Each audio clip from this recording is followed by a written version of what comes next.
So I have had the new iPad mini 6th generation for about a week now, and this is going to be my video comparing all of the good things versus all of the bad things. And at the end of the video, I'll recommend whether this is the iPad for you. So we're going to start with all of the good things about this tablet, which there are a lot of. Now, the main advantage to having an iPad mini is the size, funnily enough. It's going to be one of the biggest draws to this tablet because it is actually a lot smaller than something like the iPad Air. The iPad Air 4th generation being a 10.9 inch display, whereas this iPad is only an 8.3 inch display. Now that comes with tons of positives. One of the first being, it's so much nicer to hold than a bigger tablet. Now the problem is with one of the bigger tablets is that they're much heavier. In order to use them, really you've got to be using two hands, and they're not necessarily as convenient to take around. Whereas the iPad mini solves those problems. It's really easy to hold for an extended period of time, and it's perfect if you're just relaxing, you just want something to grab to quickly have a go on. Whether you're sat on the sofa, lying in bed, it's perfect for those scenarios. Now another advantage for it being so small is that it's great when you're out and about. Let's say you're a student and you're at class and you just want to quickly whip it out, take a note. Or at work, you're doing some networking and you want to take someone's details really quickly. You can very easily just whip it out, get to the app that you want to use. On one of the benefits of having the iPad is the quick notes, and you can just take it out, pull up a quick notes from the bottom corner, type what you need to write, and then just swipe it away. Now, one of the most surprising things for me is how much I enjoy gaming on this iPad. Now, I am by no means a pro gamer. I do really enjoy gaming, don't get me wrong, but unfortunately, I've had children. And I've got very young children, so I don't actually get much time to game, and sort of high-end console gaming doesn't really fit into my lifestyle at the moment. So having something which is portable, quick and easy to go on, and performs well whilst gaming is a massive positive for me. So what are my experiences of gaming on this iPad?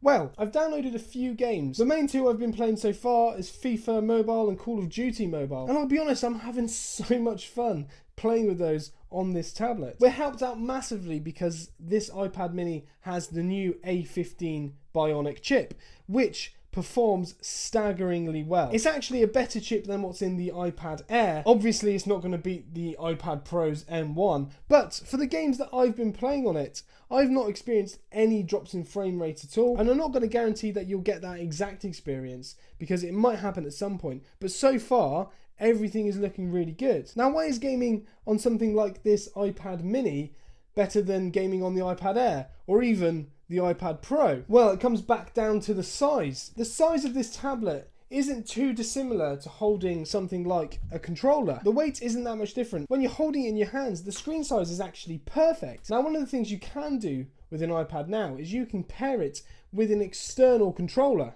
So I've paired this Xbox controller with this iPad mini. Now, I will say, if you are going to be using a controller, this might not be the tablet for you. Don't get me wrong, it's great that it has the compatibility. But if you are using a controller, the advantages of having the small device start to disappear. And actually, if your hands are holding a controller and you want the iPad as a display, you actually want that display to be a lot bigger. But ultimately, gaming on this tablet has blown my mind. And obviously, for the pro gamers out there, get your next-gen consoles and game on that. But if you just want something that's quick and easy to do some casual gaming on, this iPad mini is perfect. Another benefit of this iPad mini is it's actually a very good option for kids. Now actually, again, it does come down to the size, because for younger children, having something smaller is going to be a lot easier for them to hold.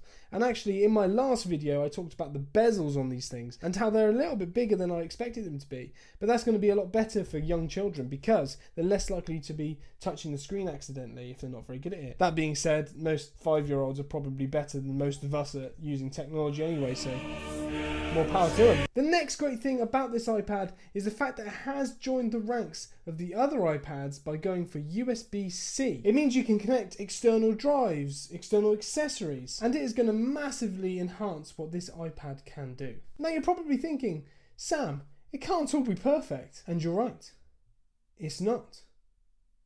Now I do have to paint you a picture, and that picture has to be complete. So here are 5 bad things about the iPad mini. The first bad thing is actually the main good thing, and it's the fact that it's small. What builds it up in so many other areas actually detracts from it in this one. The problem with it being a small tablet is where you want all that extra real estate to be able to sort out spreadsheets and do artistic stuff and do paintings and drawings. And unfortunately, because this tablet is smaller, it makes doing those things a lot harder. And as good as it is that the iPad has some of those split screen window features that you get with iPad OS, the problem is with a smaller display, everything feels a lot more cramped. Now, speaking of that display, the next bad thing is that it's only a 60Hz panel. Now, ultimately, this is to be expected.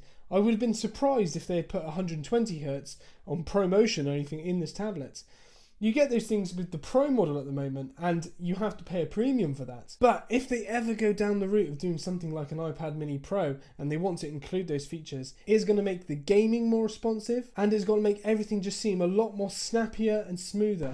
Now, it doesn't slow down the tablet per se, but everything just looks a bit more sluggish, feels a bit more sluggish. It's almost like the tablet is catching up to what you're doing with your finger as opposed to being instant. The cameras on the iPad mini are definitely a bump up, and they're actually better than the iPad 4th generation. But ultimately, I can only really see two real purposes for the cameras on these tablets. One of them is video calling, and that is enhanced massively on this one because of the addition of center stage. And the other one is for simple productivity purposes, putting things in notes, taking a photo of something that you need to remember. Ultimately, if you're like me and you have an iPad and you have an iPhone, there's a very good chance that your phone is going to be the place where you want to go to take photos. I don't think any of these iPad photos are going to be winning any awards. Now, this iPad doesn't have the smart connector that you can find on the iPad Air and the iPad Pro. There are still options for adding accessories to this tablet, and you can get Bluetooth keyboards and link them to it as well if you want to do that. But I guess you can just save yourself a bit of money on the other one. This is a very, very good tablet, and I thought I'd make it even and do 5 good things, 5 bad things,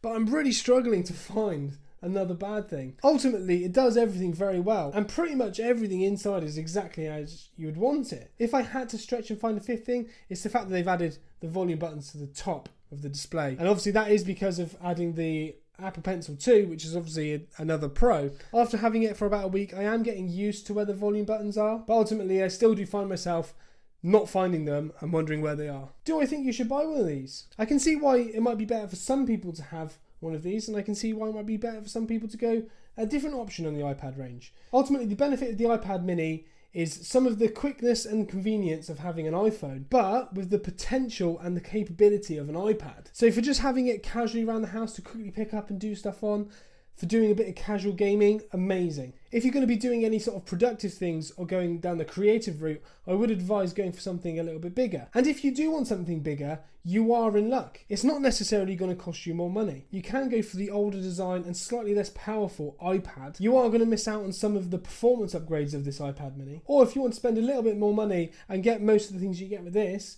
go for maybe the iPad Air. And there will be people who actually having the max performance and the maximum capability and the maximum screen size, it's worth you going for an iPad Pro. But ultimately, the only thing left to do is make your decision. And if you want to see what my first impressions are like and what it's like getting it out of the box, click this video. And I'll see you in the next one.